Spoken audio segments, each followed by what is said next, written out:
So I told you I was going to tell you about when I got engaged to my wife. So let me set the stage first. I didn't have all the money I needed.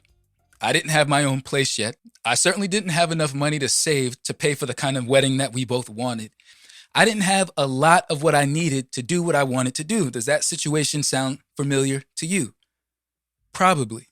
But then I did something crazy. I proposed anyway. So I got a part-time job in addition to my full-time job to save money quicker to purchase the ring, which I did, and I proposed to my wife, not having a place for us to go live, not having the money to have the wedding that we wanted to have, not having so much, but taking the only step that I could, making the move that was in front of me and hoping the rest would take care of itself. So for the next few months, my wife and I both worked hard, put money away, saved up. We got under contract with a wedding venue. We did everything we could to afford the wedding of our dreams, everything in our power. And we were paying in installments due at certain deadlines. And we come up on one of the dates, and lo and behold, we are $5,000 short. There was nowhere we could pull the money from. But somehow we had peace about it. And my wife and I, we worship God. We worship the Father, and we gave it to God in prayer. And I'm not saying we're like this in every single instance, but I don't remember worrying at all, even being short that money. So we go to church, right? And the money's due that coming week, I believe, if I remember correctly. And a woman that my wife and I both know at church comes up to me, and she asked me if I've been praying lately. And I don't know, I just thought it was a throwaway church question. People who go to church know about that. And I said, oh, sure, yeah. Hands me an envelope. She says, open this later. Okay. I say, thanks. So, and you know where this is going, but it really went there. I get Jen. We hide in the corner in the back of the church. Couldn't wait to get home to open it. I open it up. How much money do you think is inside the envelope? A check for $5,000. That is the first and last time that somebody gifted me $5,000. I had no expectation that it was coming to me, and especially not in that way.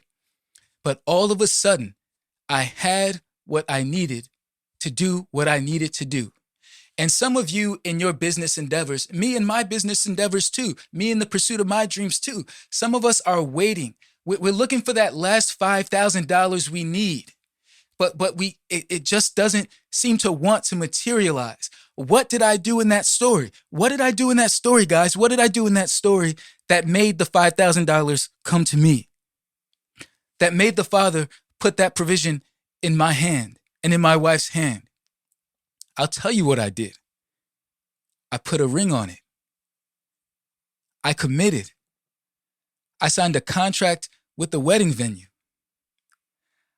Expecting your level of success to exceed your level of commitment is insane. You're telling yourself and everybody else that you want to be a musician, a guitar player, a singer for a living. You're telling yourself and everybody else that you want to open a restaurant. You're telling yourself and everybody else about what you want to do.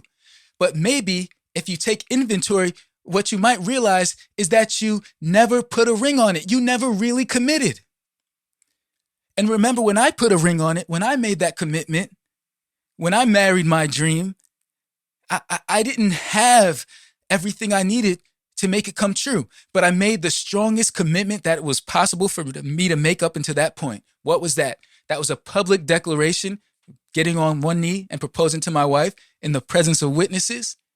And 2, booking the venue, signing the contract, saying I'm going to pay X amount of dollars on X date, not necessarily knowing where I was going to get that money. What I'm saying is, when you know what you want to do, your next step is not for somebody to give you something. Your next step is not for something to fall from the sky upon you. Your next step is to commit.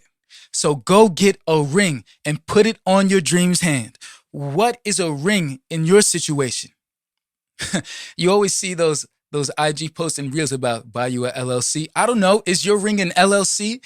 Is it putting in the newspaper that such and such is starting a business in the classifieds? Is it trademarking your invention?